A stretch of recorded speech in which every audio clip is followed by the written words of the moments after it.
सुभान साहब से मैं सत्या को आप जो है दोस्तों आपका और हमारा अपना नेक्स्ट यूट्यूब चैनल नहीं करता सब ठीक ठाक वो चलते हैं दोस्तों। आज की वीडियो का टाइटल है विल पीएम मोदी आज Jaishankar go to Pakistan for the SCO summit. हाँ जी, ये बड़ा इंटरेस्टिंग टॉपिक यार। वाकई में मुझे लगता है पाकिस्तान ने इन्विटेशन दिया है क्योंकि जब इंडिया में यह समिट हुआ था तो उस वक्त बिलावल भुट्टो साहब गए थे, हमारे फॉरेन मिनिस्टर उस वक्त। तो खैर उसको कोई इतना भाव शाव नहीं मिला, तो मुझे पता है डॉक्टर शंकर ने उनके साथ तो हाथ तक नहीं मिलाया था।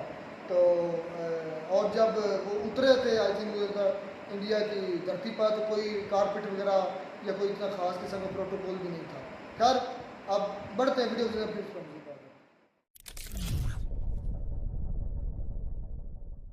नमस्कार, वेलकम टू स्टडी आईक्यू। मैं हूं प्रशांत धवन। नाउ रिसेंटली आपने इस टॉपिक से रिलेटेड बहुत सारे आर्टिकल्स देखे होंगे जहां पर यह लिखा है कि prime minister Modi gets an invitation from Pakistan to attend the SCO Shanghai corporation organisation summit, जो पाकिस्तान होस्ट करने वाला है। यहां पर रशिया, चाइना की जो लीडरशिप है ये भी आएगी, कई कंट्रीज के लीडर्स आएंगे।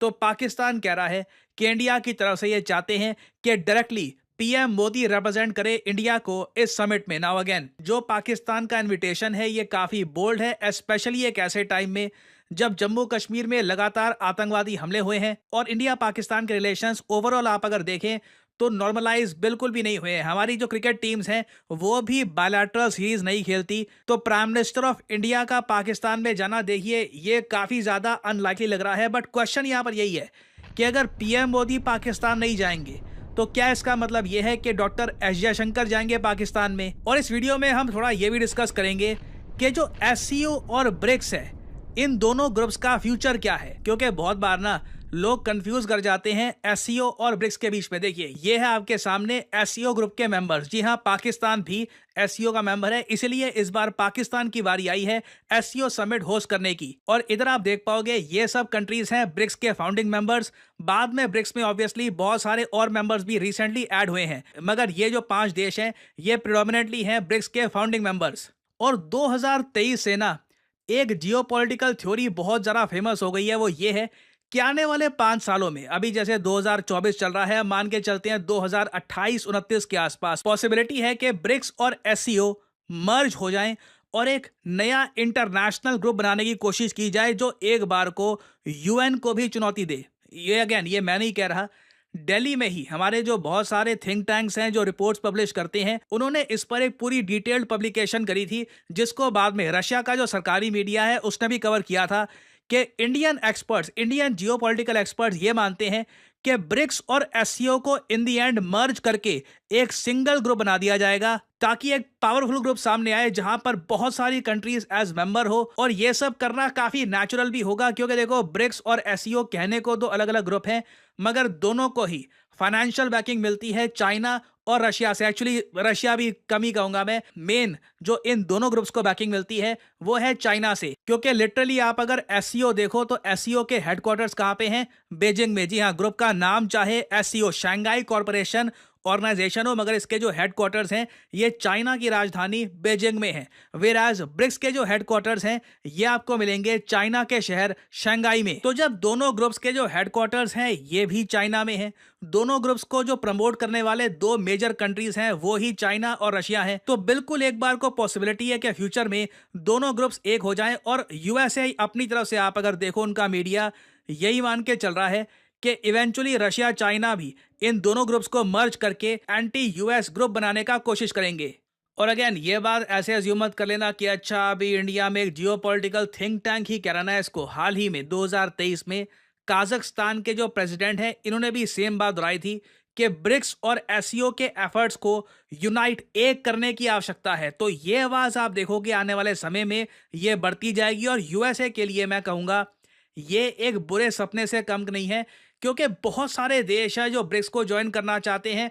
एससीओ को भी अभी रिसेंटली आपको पता होगा ईरान ने ज्वाइन कर लिया था। तो कल को मलेशिया, थाईलैंड जैसे कई देश, साउथ अमेरिकन कंट्रीज, अगर ये सब ब्रिक्स को ज्वाइन कर लेते हैं और बाद में एससीओ ब्रिक्स को जोड़कर एक सिंगल ग्रुप बनाया जाता है, that will be a very very powerful group. उसके बहुत सारे मेंबर्स होंगे।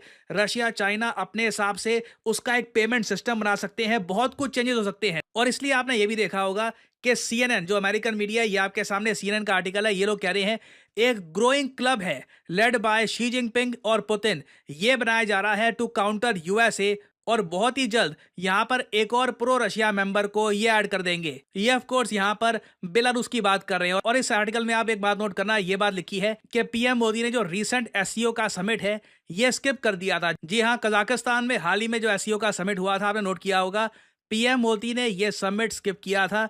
जयशंकर साहब रिप्रेजेंट करने के लिए गए थे इंडिया को।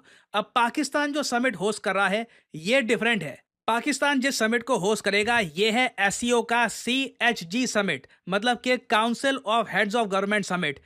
पीएम मोदी यूजुअली इस समिट को अटेंड करते हैं, तो कजाकिस्तान का समिट जो स्किप किया था मैं उसको लेकर इतना सरप्राइज नहीं था। यहां पर देखना होगा कि पाकिस्तान का जो इन्विटेशन है पीएम मोदी क्या इसको स्किप करते हैं, क्योंकि स्किप करने के रीजन बहुत सारे हैं। पहला तो देखिए, पाकिस्तान से जो क्रॉस बॉर्डर टेररिज्म है ये रुका नहीं है। दूसरा ये है कि अमेरिकन बहुत ज्यादा सेंसिटिव बनते जा रहे हैं एससीओ को लेकर। साल दर साल मैं देख रहा हूं, अगेन जैसे जैसे इवेंचुअल आप उसको मर्जर कह लीजिए या फिर दोनों ग्रुप्स को उनकी पावर्स को यूनाइट करना कह लीजिए, जो भी कह लीजिए, एससीओ और ब्रिक्स धीरे धीरे एज ए ग्रुप इकट्ठा काम करना स्टार्ट कर देंगे। यूएस इस बात को लेकर बहुत नर्वस है और इंडिया की पार्टिसिपेशन कोई बड़ी बात नहीं है। आने वाले टाइम में इस ग्रुप में, इस समिट में ओवरऑल धीरे धीरे कम होती हुई आपको दिखे, तो मैं सरप्राइज नहीं होऊंगा कि पीएम मोदी जो ये पाकिस्तान वाला समिट है सीओ का, या तो इसको अटेंड ना करे। जयशंकर साहब भी हो सकता है, अगेन पॉसिबिलिटी है कि वो ना जाए वहां पर, सीधा वीडियो कॉन्फ्रेंसिंग के जरिए जयशंकर साहब पार्टिसिपेट करें उस समिट में। और अगर मान लीजिए जयशंकर साहब जाते हैं पाकिस्तान में, तो जब बिलावल भुट्टो आए थे ना इंडिया में, आपको याद होगा जब एससीओ के फॉरेन मिनिस्टर्स की जो मीटिंग हुई थी इन इंडिया, बिलावल भुट्टो आए थे पाकिस्तान की तरफ से, कितनी कंट्रोवर्सी हुई थी। सेम टाइप का ही सीन आपको देखने को मिल सकता है कि एस जयशंकर जा रहे हैं पाकिस्तान में। It will be very interesting to see. हालांकि मैं यही बोलूंगा, आप पाकिस्तान में देखोगे ना, कई पाकिस्तान के पॉलिटिशियंस खुल के कहते हैं कि पाकिस्तान को एक लीडर चाहिए लाइक नरेंद्र मोदी। यहां पे आप देख पाओगे साजिद तरार, पाकिस्तानी अमेरिकन बिजनेसमैन है, पाकिस्तान के काफी बड़े पॉलिटिशियन भी हैं, ये कह रहे हैं Pakistan needs a leader like Narendra Modi, nationalism has worked well for India, और सेम टाइप की जो आइडियोलॉजी है ये पाकिस्तान को भी चाहिए। बट आप अगर एक लार्जर पिक्चर देखोगे, आप यहां पर यूएस के कंसर्न्स देखोगे, एससीओ ब्रिक्स का फ्यूचर देखोगे, ये सब देखकर लगता नहीं है कि पीएम मोदी पाकिस्तान जाने वाले हैं। हालांकि ये टॉपिक बहुत ज्यादा न्यूज में रहेगा, याद रखिएगा। अक्टूबर को समिट है, अक्टूबर से पहले पहले हमको आइडिया लग जाएगा कि पीएम मोदी पाकिस्तान जा रहे हैं या नहीं जा रहे। यहां पे एक्चुअली मैं आपसे पूछना चाहूंगा, आपके हिसाब से प्रधानमंत्री नरेंद्र मोदी को पाकिस्तान जाना चाहिए या नहीं? या फिर आप यहां पर यह भी लिख सकते हैं कि पीएम मोदी नहीं, जयशंकर साहब को जाना चाहिए। या फिर आप मानते हैं कि ना जयशंकर साहब को ना पीएम मोदी को, इंडिया को यह समिट अटेंड ही नहीं करना चाहिए? लिखिएगा इसके बारे में कमेंट सेक्शन में, मैं जेन्युइनली जानना चाहूंगा आपका ओपिनियन। और हाँ, हमेशा की तरह आपसे यहाँ पे मैं एक एमसीक्यू भी पूछूंगा। देखिए, हाल ही में एक देश है जिसने इंडियंस को तो ये दोस्तों वीडियो हो गई खत्म। असर भाई, क्या पीएम मोदी या इंडिया का कोई भी मिनिस्टर पाकिस्तान में ऐसे हो कि कोई, क्या जयशंकर आएंगे या पीएम मोदी तो मुझे लगता है 110% श्योर हूँ मैं नहीं आएंगे। 110% श्योर हूँ पीएम मोदी नहीं आएंगे। पता नहीं अब मेरी ये प्रिडिक्शन गलत होती है, सच होती है, तो मेरा एनालिसिस काम करता है कि पीएम मोदी साहब नहीं आएंगे पाकिस्तान में। और डॉक्टर एस जयशंकर की उसका मुझे 95% श्योर हूँ कि वो भी नहीं आएंगे। 5% मुझे चांस है कि शायद डॉक्टर एस जयशंकर, जिस तरह बिलावल भुट्टो मारे गए थे, हो सकता है इसी तरह डॉक्टर एस जयशंकर पाकिस्तान के एससीओ समिट को वो अटेंड कर लें। और जो वो बता रहा था जिस कैटेगरी का ये हो रहा है पाकिस्तान में, वो यूजली कह रहे हैं कि अक्सर पीएम मोदी अटेंड करते हैं। इससे पहले कजाकिस्तान, ये बताओ कि अगर इंडिया इसमें शामिल नहीं होता तो इससे फ़र्क क्या पड़ेगा?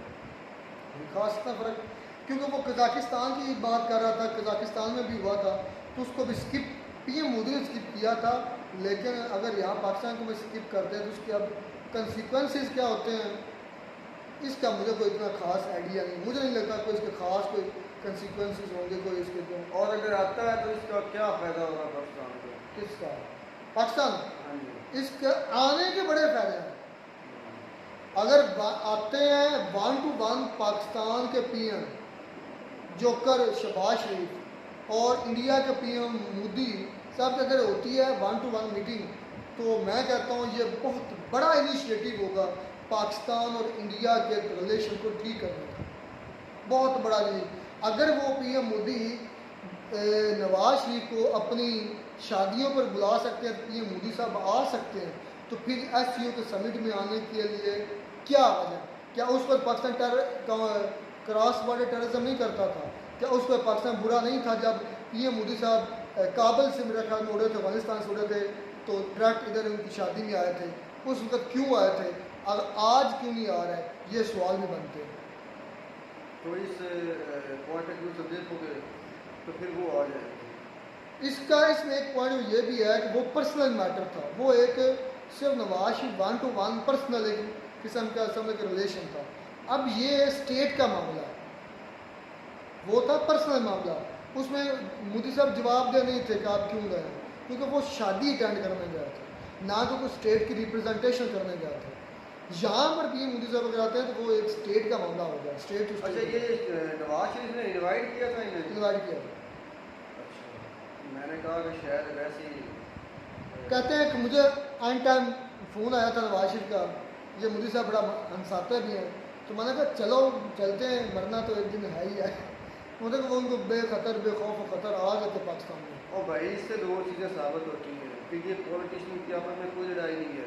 हाँ ये तो है, नवाज शरीफ और पीएम मोदी सुनने में वो काफ़ी अच्छे दोस्त हैं, तभी उनकी भांजी या भतीजों की शादी में आ रहा है। बता, इमरान खान साहब, नवाज शरीफ और नरेंद्र मोदी, ये तीन ऐसे शख्स हैं जो मेरा ख्याल है आज तक मुझे लगता है कि ऑक्सफोर्ड में ये लोग कहीं एक साथ पढ़ते नहीं। या ऐसा कुछ चक्कर है नहीं है। इमरान खान साहब का तो पता है और नवाज शरीफ का ये तो पढ़ते रहे, ये मोदी साहब भी पड़े हुए हैं। तो इनका मुझे नहीं पता कि ये आपको क्या लगता है पीएम मोदी साहब को आना चाहिए? अगर देखें इसमें दो राय में दो किस्म की हो सकती हैं। अगर तो चाहते हैं कि रिलेशन अच्छे हों दोनों वो नहीं चाहते, वो तो बरमला कहते हैं। तो फिर उन्हें नहीं आना चाहिए। इंडियन तो बरमला कहते हैं कि इंडियन का मुझे नहीं पता कि इंडियन अवाम क्या कहती है, वो मैं नहीं जानता। मैं ये चाहता हूँ कि अगर लीडरशिप जो है इंडिया असद की, भाई, इंडिया में अक्सर बेशतर वही होता है जो इंडियन अवाम चाहते हैं। अच्छा, ये ज़हन में रखना, अगर इंडियन अवाम नहीं चाहेंगे तो मोदी साहब नहीं आएंगे, ये ज़हन में। अगर इंडियन अवाम का मूड होगा तो मुझे लगता है पीएम मोदी साहब आएंगे। मुझे एक बात बता, कश्मीर वाले मामले में 370-18 में अवाम इनके साथ थे। हाँ जी, अवाम को क्या फ़ायदा था? अवाम को सबसे बड़ा फ़ायदा था कि वो एक तो कश्मीर में आसानी से आ जा सकते थे, दूसरा बड़ा फ़ायदा था कि उधर वो अपनी को लेन देन प्रॉपर्टी कारोबार कर सकते थे। मैं इस बात में नहीं उलझूंगा। मुझे एक बात का पता है, अगर आए तो वो अच्छी बात है, अगर ना भी आए तो कोई फ़र्क नहीं पड़ेगा, मैं तो ये कहूँगा। और अगर चाहते हैं कि इन दोनों स्टेट में कुछ बेहतरी हो जाए तो फिर इनको आना चाहिए।